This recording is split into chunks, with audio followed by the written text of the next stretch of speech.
exercice que mènent depuis 1998 les étudiants de l'ESSEC, grande école de commerce qui est basée à Cergy-Pontoise dans le Val d'Oise.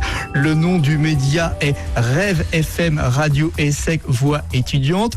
Diffusée précédemment en FM, cette radio l'est désormais en podcast. Camille Jourdain est étudiante à l'ESSEC en première année avec plusieurs de ses camarades. Elle a pu récemment visiter les locaux de Nostalgie à Mâcon. Elle nous dit ce qui lui plaît dans le média radiophonique. C'était un peu par hasard. Simplement, j'avais l'impression qu'il y avait une très bonne ambiance au sein de cette association-là. Et j'avais un peu écouté les podcasts qu'ils avaient faits. Et je trouvais ça assez marrant.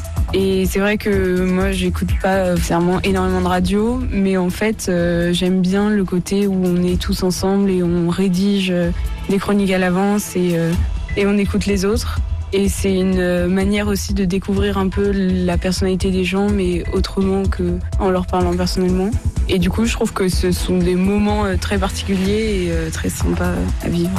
Et les élèves de l'ESSEC, une vingtaine, ont récemment effectué un tour des radios sur une durée de 4 jours. Un périple les ayant conduits à Dijon, Lyon et Grenoble, mais aussi donc à Mâcon, Nostalgie. Et ces jeunes de l'ESSEC ont pu découvrir la partie antenne et la partie régie publicitaire. Nous écoutons Simon Lestan. Il est étudiant à l'ESSEC et président de Rêve FM. Tous les lives que nous organisons chaque soir, jeudi, vendredi, samedi soir, avec les assos de radio des écoles de commerce de Dijon, Lyon et Grenoble, sont enregistrés. Et ensuite, nous, on les diffuse pas directement en direct, mais sous le format podcast.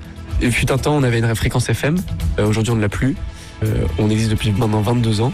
Et voilà, et on a notre petit studio à Cergy, mais c'est aussi ce Tour de France des radios, c'est un peu asseoir notre crédibilité, notre légitimité auprès de l'administration de notre école, avec qui nous sommes en pleine négociation pour justement trouver un nouveau studio.